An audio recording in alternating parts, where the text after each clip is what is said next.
Hello friends, and welcome back to 5 Agendas.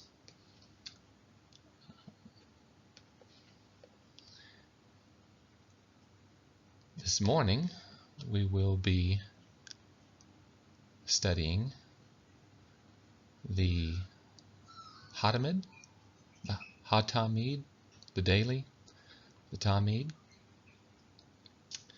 And just so you know, the reason why I'm looking over here to my right is I've got the software pulled up to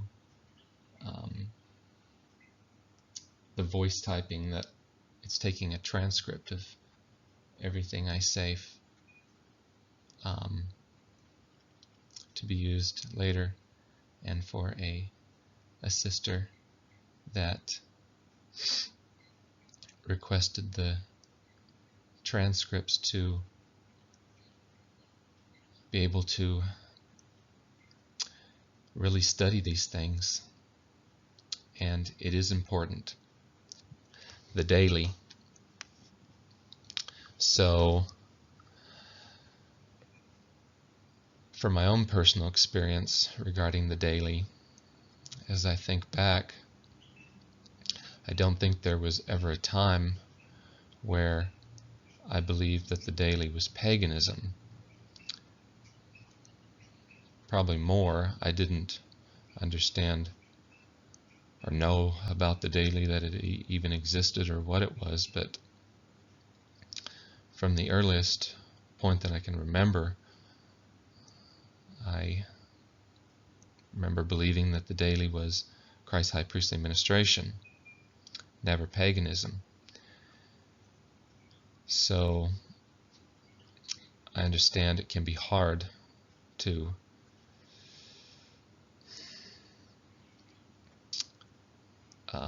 change what you believe, change an idea. So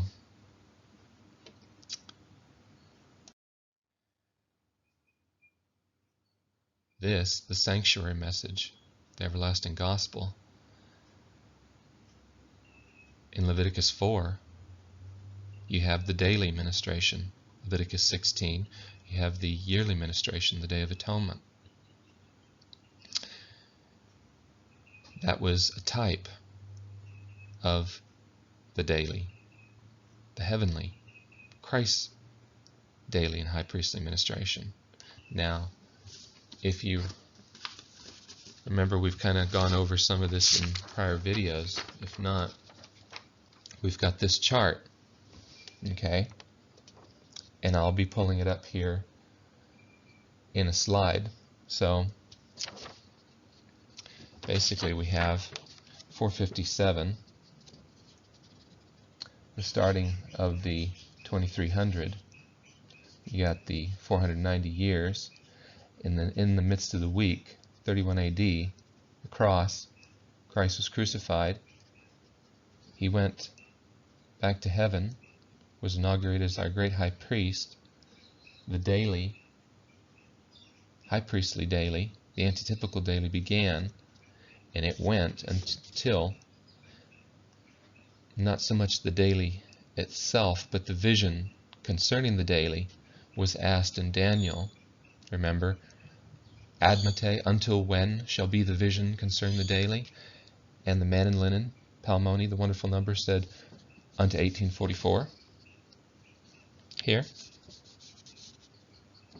And so this is why we can trust what the man in linen said when he answered the question, until when, concerning the daily, and he said, unto 2,300 days, or unto 1844, we know that the vision concerning the daily went unto 1844, and so that's in Daniel 8. In Daniel 12, it says that from the time that the daily was to be taken away, was to be 1290 years, so that's how you can count back 1290, because you know where it ends, 1844. You're given the starting point of 554 when it says that the 1290 was to be end in 1844, you count back 1290, and you can only reach at 554, not 508 or 538. Okay, from the time.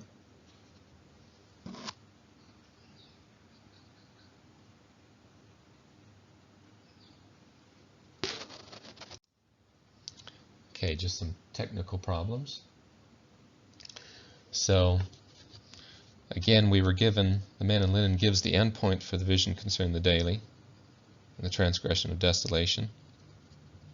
Daniel 8, Daniel 12, from the time, this would be 1290. That's how you count back 1290 years and you reach the true date of 554. But the thing is, the daily, his high priestly daily ministration, what Leviticus 4 was all about, administration of forgiveness, began in 31 AD in heaven after his inauguration. His high priestly administration, and even the vision concerning the daily and the transgression goes unto here. His daily ministration continues even unto past 1844, when the yearly ministration, his final atonement, antitypical yearly ministration, what Leviticus 16:4, Leviticus 16 was the type for, it continues based on 1 John, where it says, if we confess our sins, he is faithful and just to forgive us. That's the daily. And to cleanse us from all unrighteousness. That's the yearly. So right now, his daily and his yearly is going on, which is going to make a lot of sense when we talk about this daily. Okay, abomination, transgression against it happens again. So basically, from 554 to 1844, we have the 1290, the transgression against it, the little horn trampled upon it for 1290 years until 1844. So it happened once. It's going to happen again. And that's what this presentation is about. And see, the daily is very important. So we have the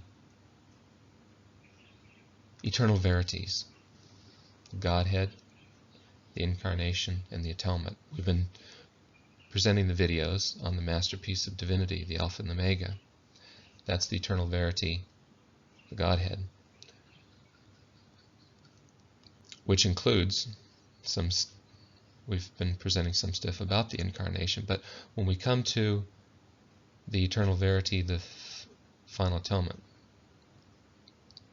Godhead, the Incarnation, Final Atonement, we're talking about the sanctuary message, the everlasting gospel, which is the sanctuary message, the key of David, the sanctuary message, the everlasting gospel. So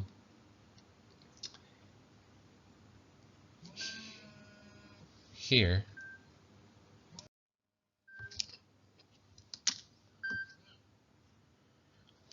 for July 2021 thought paper,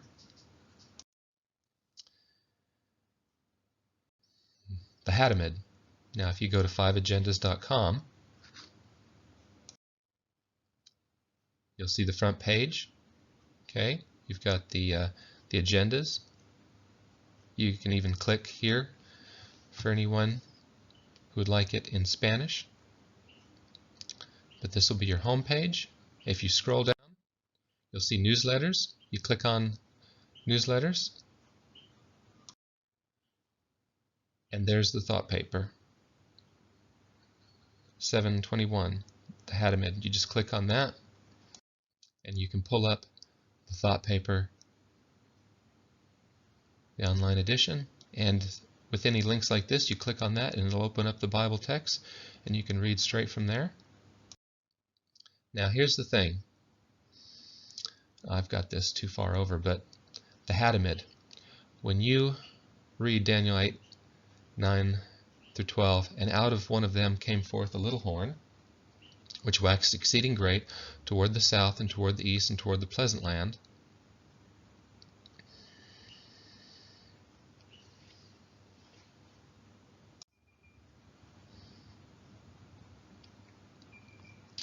And it waxed great even to the host of heaven, and it cast down some of the host and of the stars to the ground, and stamped upon them. Yea, he magnified himself even to the prince of the host, man in linen. And by him the daily, this word was supplied, was taken away, in the place of his sanctuary was cast down. And an host was given him against the daily by reason of transgression, and it cast down the truth to the ground, and it practiced and prospered. Now, if you're still struggling as to what the daily is, whether high priestly ministration or paganism, it says here, he takes away the daily, and he casts the truth to the ground. If the daily is paganism, then the paganism must be the truth. The truth must be paganism. Does that mean we have to, give up Christianity and go over to the side of paganism and become pagans? See, it doesn't make no sense. And I was discussing this years ago with an individual who was determined and was staunch that the daily was paganism. And when I showed that individual that the little horn takes away the daily and he casts the truth to the ground, if the daily is paganism,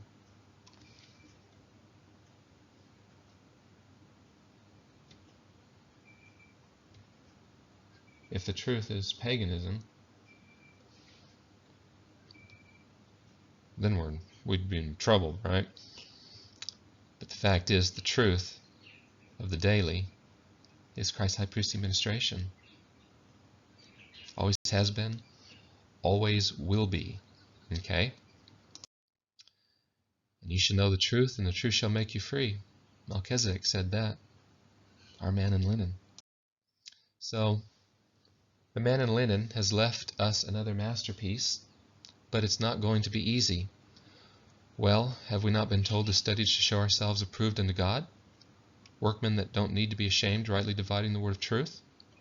So if the idea has come into your mind that a casual reading of this thought paper, reviewing of this video, will do, just as quickly as that idea came in, let it go back out again. Okay? We're studying the daily, and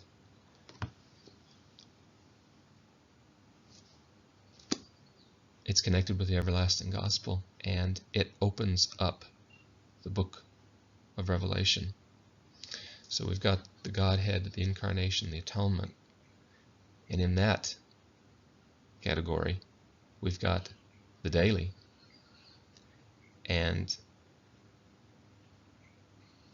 there's so much that's connected with it and that it opens up, and it's very, very important.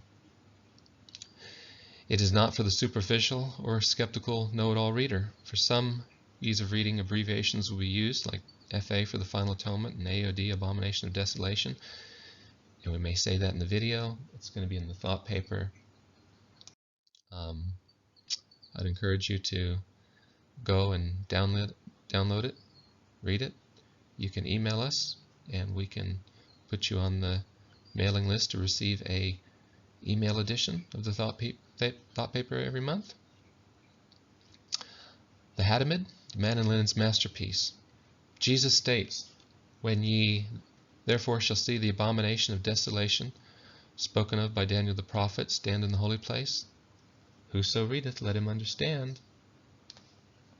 That's for us, not just for those in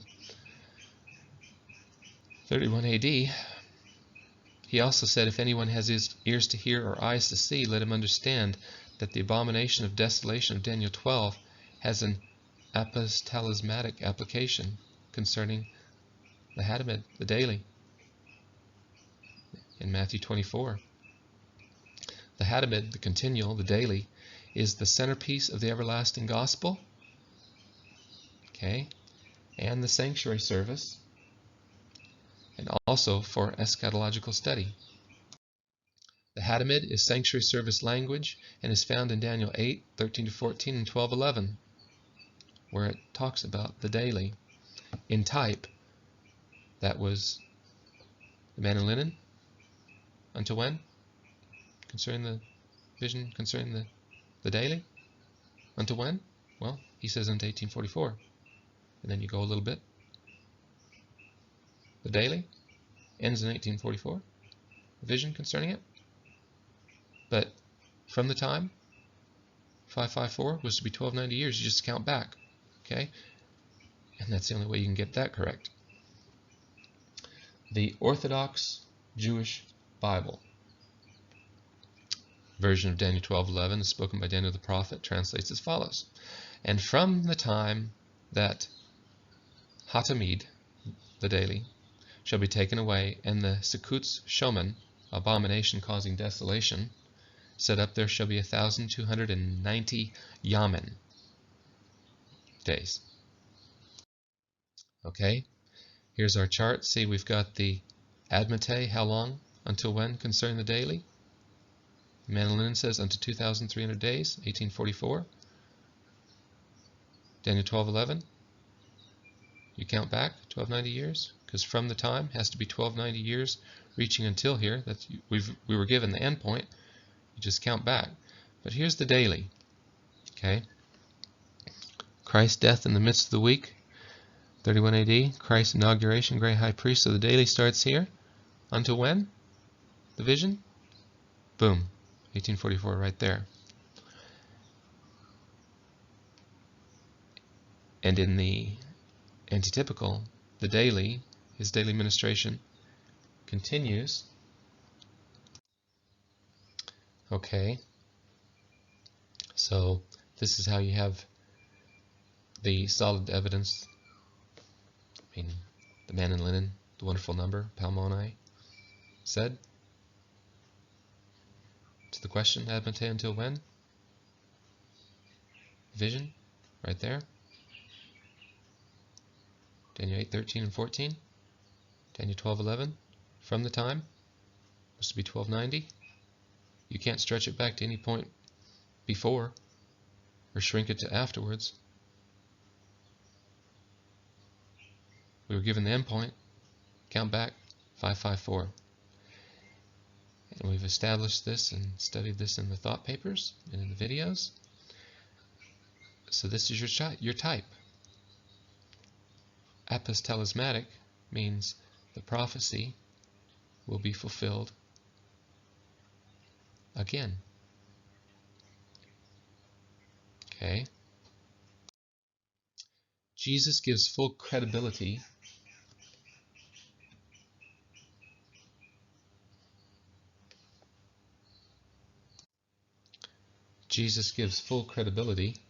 to Daniel 12:11. He is stating the abomination of desolation will last 1290 days, and it will take place after the reception of the mark and number. This is clearly addressed in Revelation 16. Now I'm going to try and keep this simple, not go too deep, because obviously we're going to have to keep studying this. So Daniel 12:11, and from the time of the turning aside of the perpetual, there's your continual, and to the giving out of the desolation abomination are days 1,290. The three woes of Revelation prove beyond doubt the sealing is for the 144,000 and probation is still open for others. The question is, what about Laodicea? Nevertheless, it's official. At the 1290 mark, this is when the continual, that is the ministration of Christ as a great high priest, is removed. Also is allos parakletos, the another comforter. Both Daniel 12 and 2 Thessalonians 2, where you have that Hoanimos, that wicked one, reveal that fact. Scripture states that the continual is removed or taken out of the way. There is no doubt that this is speaking about the final ministration at the altar in the court. When allos parakletos is present during the abomination period of 1290 days, and when removed, for those that perish, they receive not the love of the truth. 2 Thessalonians 2:10, and receive a strong delusion. If allos per kletos is removed with the revelation of the wicked one, it's definitely the abomination period. There is no more continual. Hatamid. Keep in mind both the sacrifice and the continual entail the final atonement ministration at the altar in the court. Revelation 11 and Matthew 24. The question posed for the serious readers is, what has the Hatamid to do with the close of human probation and the three woes of Revelation? And there was given me a reed like unto a rod, and the angel stood, saying, Rise, and measure the temple of God, and the altar, and them that worship therein. But the court, which is without the temple, leave out, and measure it not, for it is given unto the Gentiles, and the holy city shall they tread under foot 42 months. So Revelation 11 presents an apostolismatic period of time of 1260. Because remember, the 1260 happened from 554 to 1814 with the fall of 5 kings: Justinian, Charlemagne, Otto the Great, Charles V, and Napoleon. So we have that 1260. So here Revelation 11 is saying there's going to be a second 1260. There's going to be a second 1290. Okay, this is principle. So the 1260 days, and the altar and the court is not measured. States the Revelation 11:14 states the 42 months is the time of the second woe. That includes the first beast of Revelation 13, that leopard-like beast. It's important to observe the additional 30 days of the 1290. So from 1260 to 1290 is 30 days. So in type, from 554 to 1814 and 1844, we have years: 1260 years, 1290 years, 1335 years.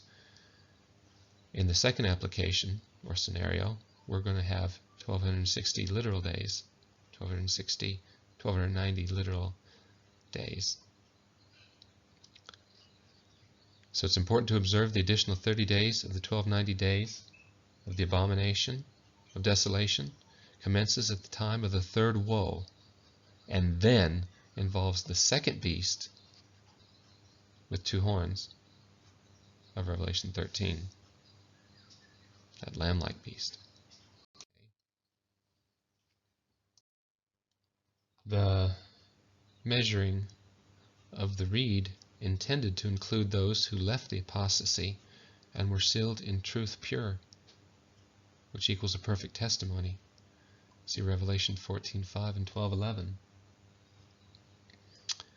Those sealed were in the court. The court is not measured. Remember Ezekiel 9? And Revelation 7 states the sealing precedes the 7 trumpets of Revelation 8. The sealing preceded the 7 trumpeters of Revelation 8. The court also provides the basis of salvation to any up until the end of the 1260 plus your 30 equals 1290, and then it's Revelation 16:2. God states, some repented, and Revelation 18 is for those in Babylon, that they also joined the court prior to the third temple precinct on earth. John 5:24. Remember John 5:24?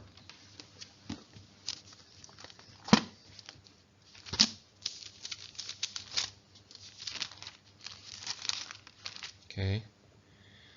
Verily, verily, I say unto you, he that heareth my word and believeth on him that sent me hath everlasting life, and shall not come into judgment, but is passed from death unto life.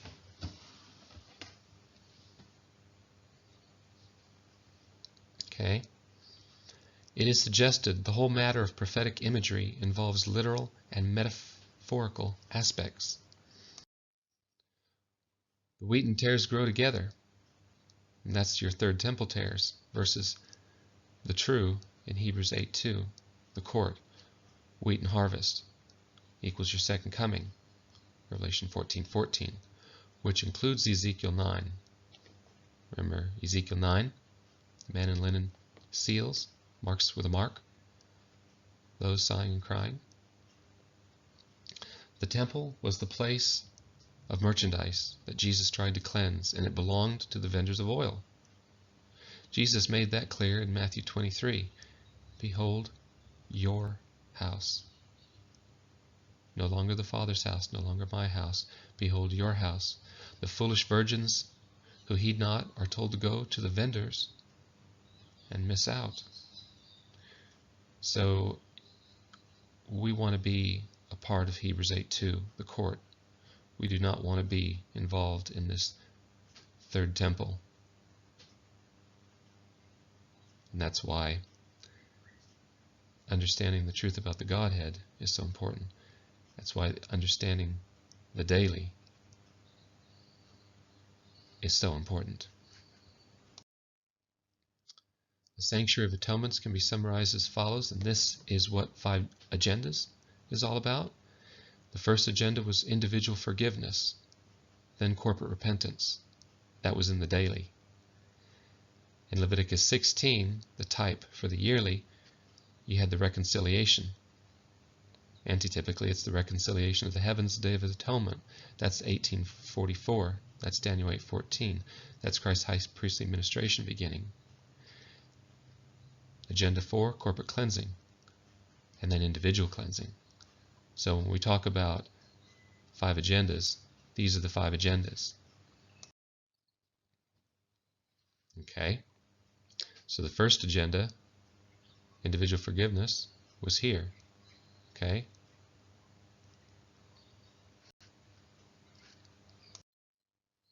True woman in the wilderness along with false woman.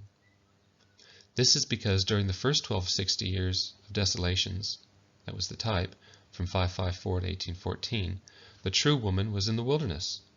Okay? Remember? And the false woman who rode the scarlet beast ensured there was no man in linen, in the figurative sense, because the little horn, that priest and king combined, took away the daily, cast the truth to the ground concerning Christ's high priest administration. In the figurative sense, because his high priestly administration was obfuscated, concealed, taken away, so people couldn't see it for 1290 years and cast the truth to the ground up until 1844.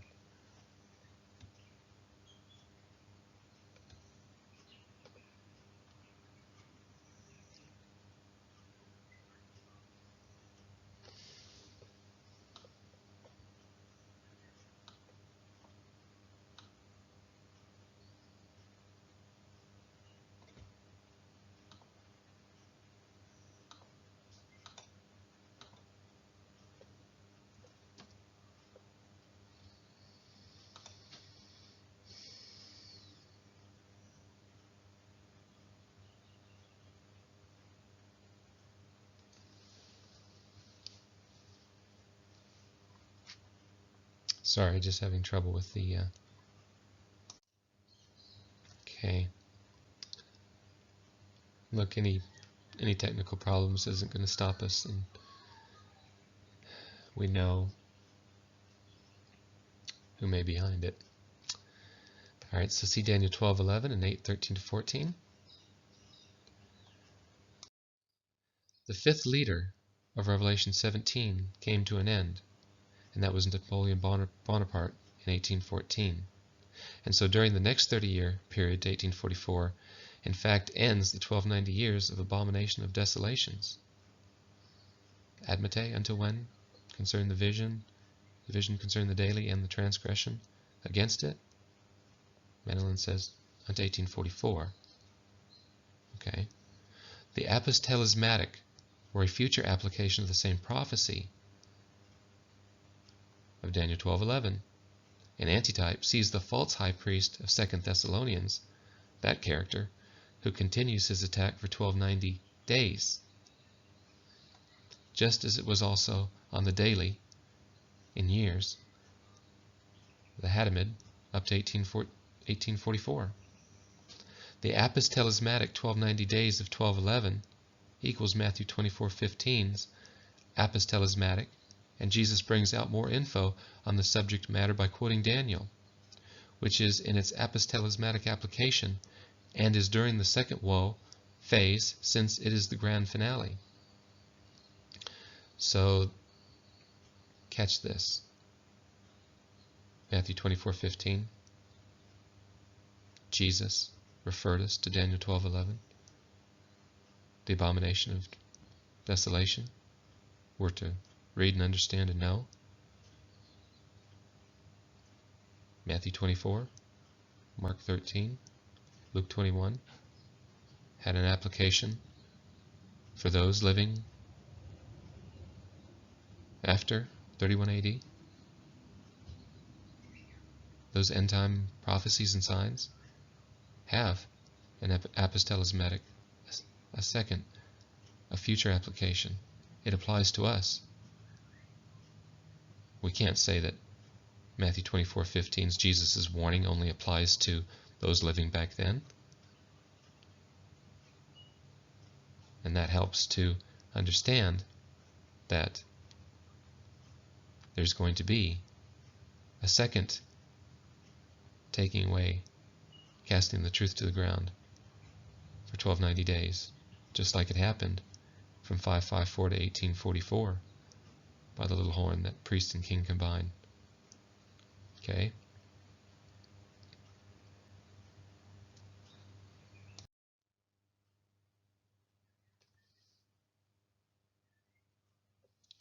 The first application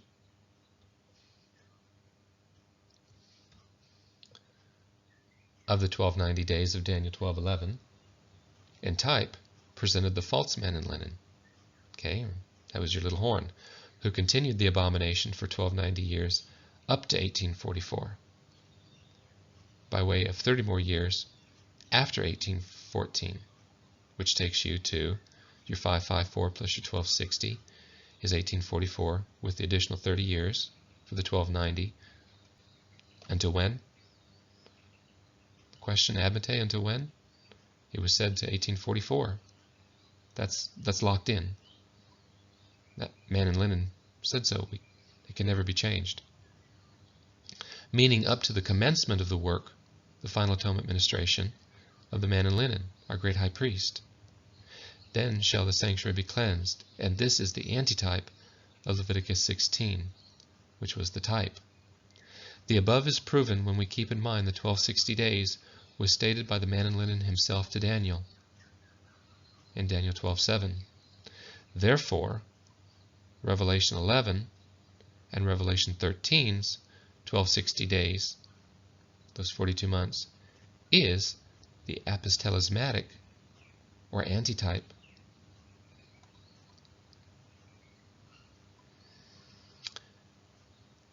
of Daniel 12:7's type from 554 to 1844. And that's that chart that we had up earlier. See this chart, okay? The second application, so we've talked about the first, from 554 to 1844, the second application of the 1290 days of the Abomination of Desolation is what Jesus referred to in Matthew 24. And it reveals the fact that the man in linen ceases his ministration at the end of the 1290 days. There was 1290 years in the first application. Now there's 1290 days in the second application. And it concerns, in the first time, the daily. In the second, the daily. How much more important it is to understand that the daily is referring to the continual, the high priestly ministration of Christ our great high priest, and not paganism. Elsewise, nothing in Revelation is going to make any sense. Keep in mind, Daniel stated after the 1290 days, there's an additional 45 days that ends at the 1335. That's from Daniel 12:12. Is this important? Well, Jesus said, whosoever readeth, let him understand. Matthew 24, Jesus is saying, we need to understand in our day. Okay, because back here, from 554 to 1844, there's your first 1290, the type. That was not the end of the world. Okay? Matthew 24:15, Jesus is giving us a warning for the end time, the last days. Okay? And it opens up the book of Revelation, understanding that, oh, okay, so there was 1290 days from 554 to 1844. There was an abomination, a transgression. The little horn, the priest, king combined, cast down the truth, took away the daily for 1290 years. People couldn't understand what was going on in the heavenly sanctuary for 1290 years, but that was only to last until 1844. Okay? In our time, there's going to be a 2 Thessalonians character. There's going to be a third temple. There's going to be a scenario that is going to obscure what's going on up there in a time not too distant from now for 1290 days. And so we need to understand the daily is high priestly ministration, so we can study his high priestly ministration, so we can know what's going on up there, what he's doing, and not be sucked in with people who are now, sadly, are going to be sucked in to this third temple guy, and it's going to be a false Shema, false Godhead.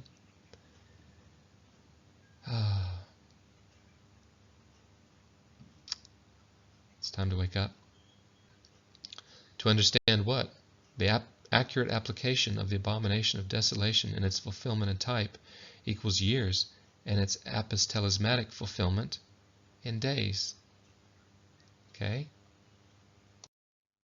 Now Ezekiel 9 provides the key to a proper understanding of the Final Atonement and the sealing. The temple and the worshippers therein are the third temple precinct. The temple and the worshippers therein are the third temple precinct. But those in the court, Hebrews 8:2, the heavenly, the true, we need to be subscribed and following that.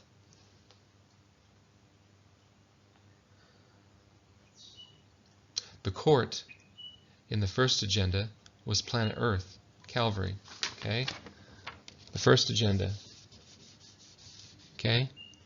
Court in the first agenda was the planet Earth, Calvary, and that's the first agenda, individual forgiveness, which is what Hebrews 2:17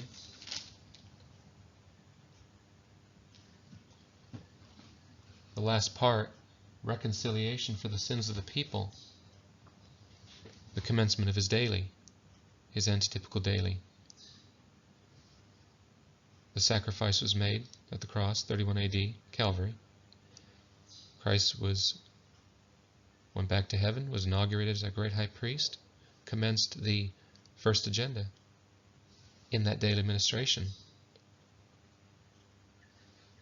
for individual forgiveness. And at the end, it is the final atonement, the fifth agenda, individual cleansing, which here, see,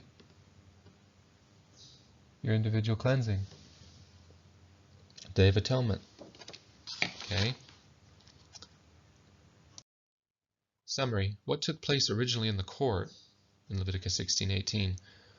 Remember the both bloods, blood of the bullock, blood of the Lord's goat, for individual cleansing, in type, accomplishes the final atonement.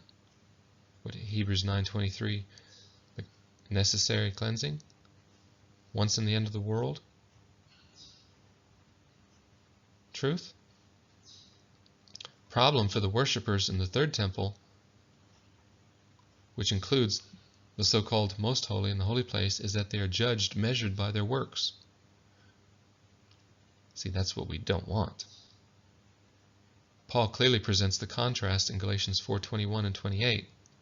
And Revelation 20 tells the other story of what it means to be judged, measured by your works. We don't want to be measured by our works. And that's the second resurrection. Desmond Ford, the exegetical problems of who defiled the sanctuary was raised by Ford in 1980 at Glacier View, and there's a link to take you to what that was about. However, this comes to light or understood in terms of what is written in Revelation 17 in reference to the golden cup and the changing of the feast days and the law. Remember Daniel 7:25? Ye shall think to change times and laws.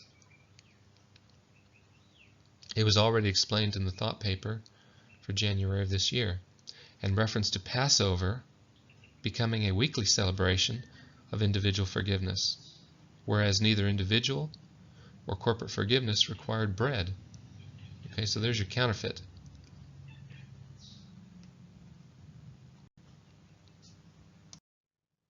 The bread was an offering to God, and the main factor that it was not for forgiveness or cleansing, considering the fact that it was leavened rather than unleavened. It was a metaphor in relation to Christ coming down from heaven as the light of the world, and the church being the light of the world, explaining the story of this manna that would come from heaven. The fact that it was leavened bread implies that he was made sin on our behalf, but he wasn't a sinner. Manna presents a different take on the subject matter. If left on the ground, it would become corrupted, remember?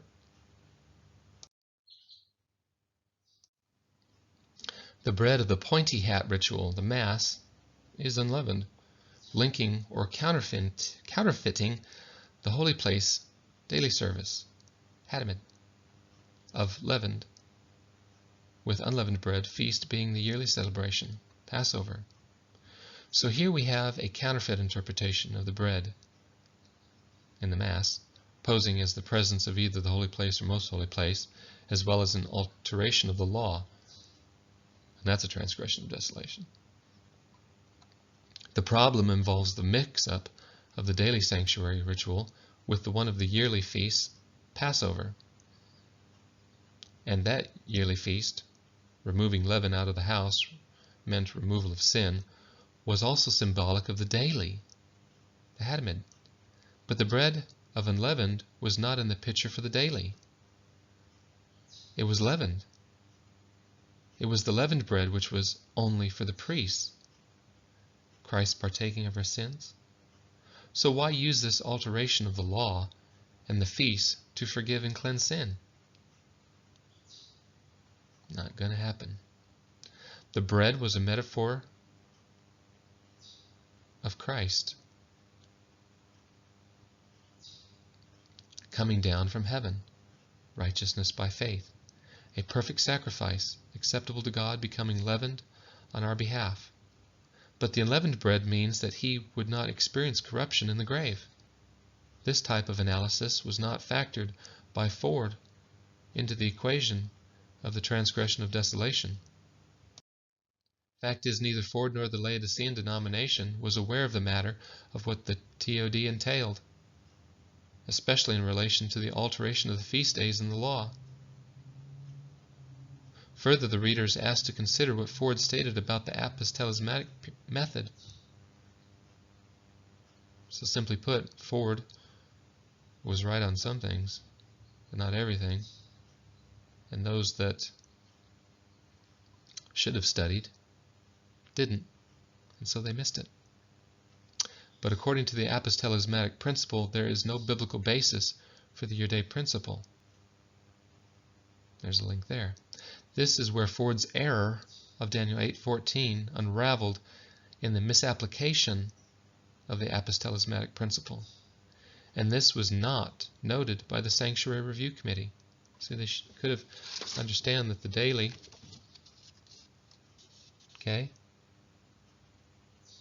his daily high priestly administration began when he went back and was inaugurated and started it, and the vision concerning it went until 1844. And then they could have understood that all you had to do was count back 1290, because you had the endpoint, 1290 to 554. Oh, okay, there's 1290 days from 554 to 1844, and that was the daily. The little horn took it away for 1290 years. Trampled the truth to the ground. But from 1844, no longer. The vision concerning it and the transgression against it was until when? Until 1844.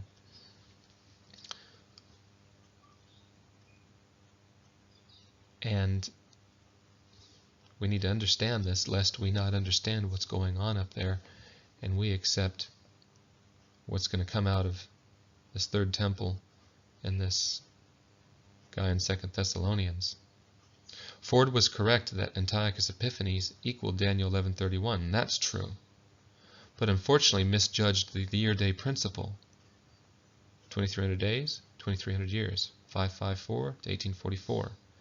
Of the 2300 evenings and mornings as 2300 literal days of Daniel 8:14, and concluded Antiochus Epiphanes did the deed. Regarding Daniel 8:14, he didn't. But the only way that Ford could be corrected was by way of ancient Israel's 7 feasts and their apostelismatic or antitypical fulfillment. Okay? Since Paul stated that they were shadows of things to come in Colossians 2:17, and we understand that Christ has been fulfilling the feasts.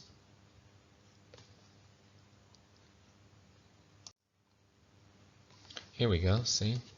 Christ has been fulfilling the feast. Passover, fulfilled. Unleavened bread, fulfilled. First fruits, fulfilled. Feast of Weeks, Pentecost, fulfilled. Feast of Trumpets, fulfilled.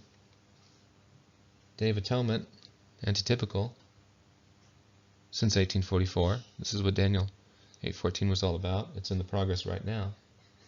When we understand this, we can correct the errors of the Review Committee of Ford. The Sanctuary Review Committee had the opportunity to review the mountain of material, but instead chose disciplinary proceedings.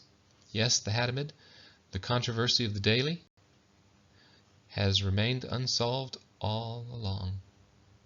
The controversy of the daily has left a very long list of casualties.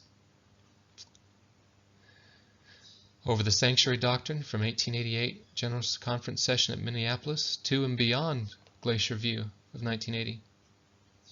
The conclusion: the dereliction of Laodicea's theology of the Sanctuary Review Committee since 1980 is clear. And one thing is certain: not one PhD or credentialed minister has proved the apostelismatic principle of the daily was any errant method of interpretation. Jesus validated it in Matthew 24:15. The 1260, 1290, 1335, both chronologies of Daniel 12:7 and 11 are presented within the context of the upcoming resurrection from the dead. See Daniel 12:1. More importantly, it is very clear the 1260, 1290, 1335 chronologies factor in the 3 angels' messages of Revelation 14 and are confirmed in every respect to what Jesus warned in Matthew 24:15. For many readers who are still considering the masterpiece of divinity versus the Gnostic apostasies of the Godhead, please do not miss this point, that Laodicea accepted in General Conference session in Dallas 1980 the Gnosticism of the Godhead and adopted the one God apostasy into their fundamental beliefs. If you don't have the Godhead right, how can you understand the daily and the 3 angels' messages? Which means they can't give it. Also, the theological issue of the one God over the last 4 decades is as clear as it is today by way of the analysis we have provided concerning the Alpha and Omega, which is the root of the Omega is the root of David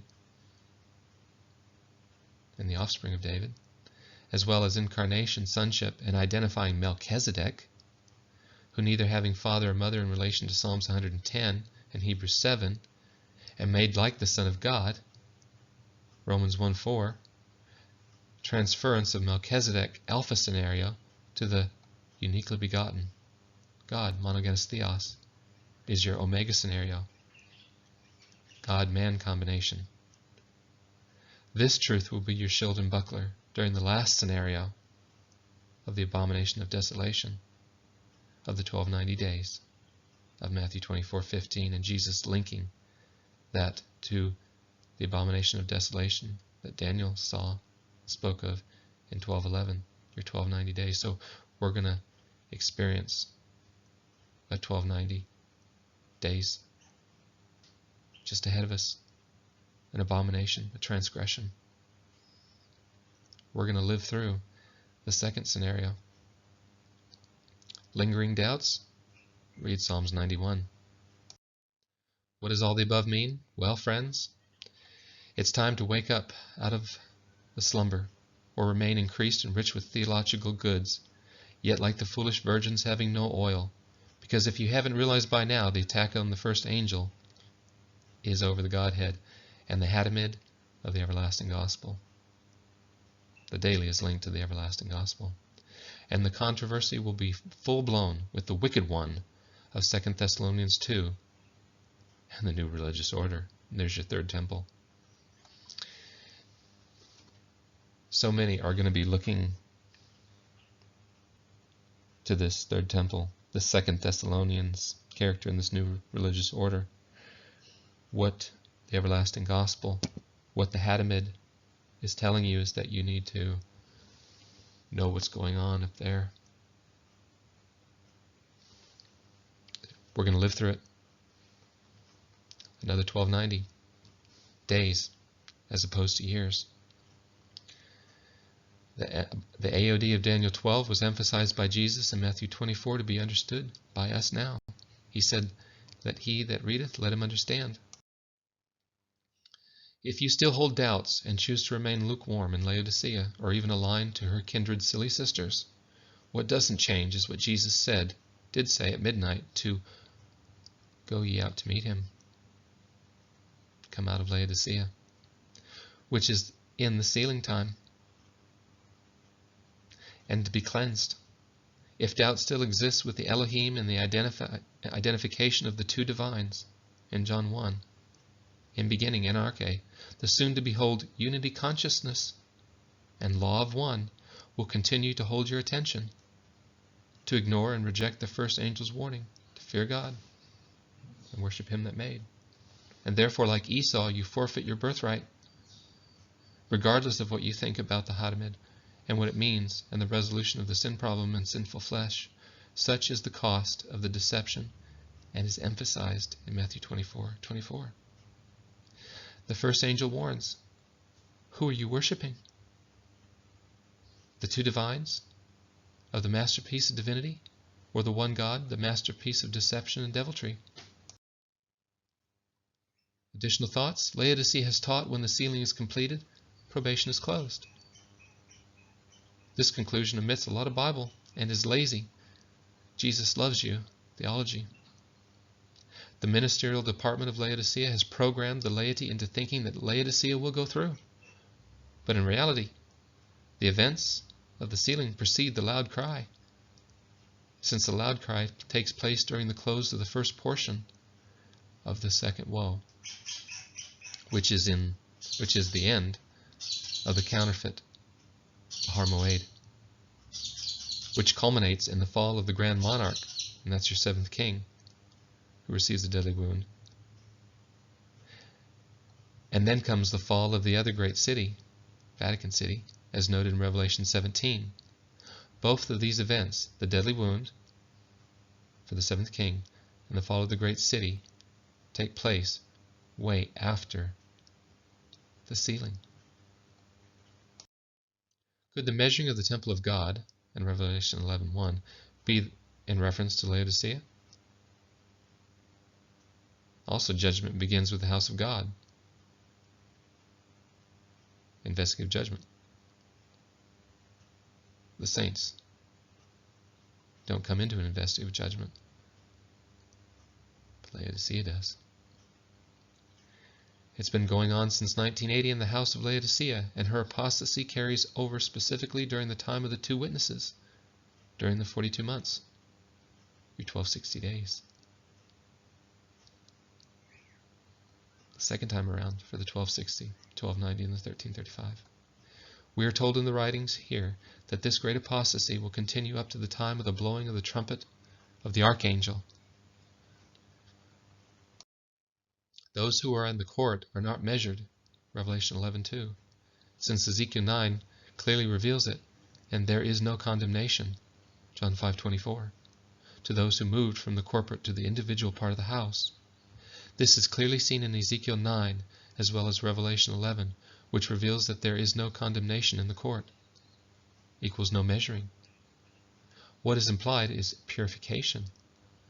Many purified and made white equals persecution, as revealed in Revelation 11 in the court as well as Revelation 13, equals trodden of the saints for times and a half time, 3.5 years. Meanwhile, those who have gone out to meet the bridegroom are in the court, which is where Ezekiel 9's scenario takes place. Ezekiel 9 scenario, men in linen seals them, marks with a mark, and they are persecuted during the 42 months. And Revelation 11 states it, as does Revelation 13, as does Daniel 12:7, and then by the second beast of Revelation 13, that lamb-like beast.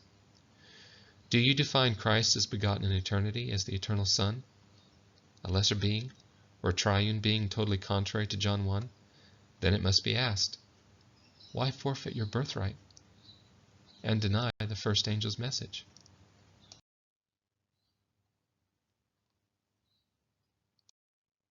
So there. I understand this is there's a lot to take in. It's deep. This is meat. This isn't pablum. And it's meat in due season. And humbly, I'm learning this right along with you. And I'm excited about this stuff. It opens up the book of Revelation, helps me to understand the everlasting gospel, and it provides an antidote, a warning, so that I can be looking to where I need to be looking and not be deceived by what's going on down here in the deceptions.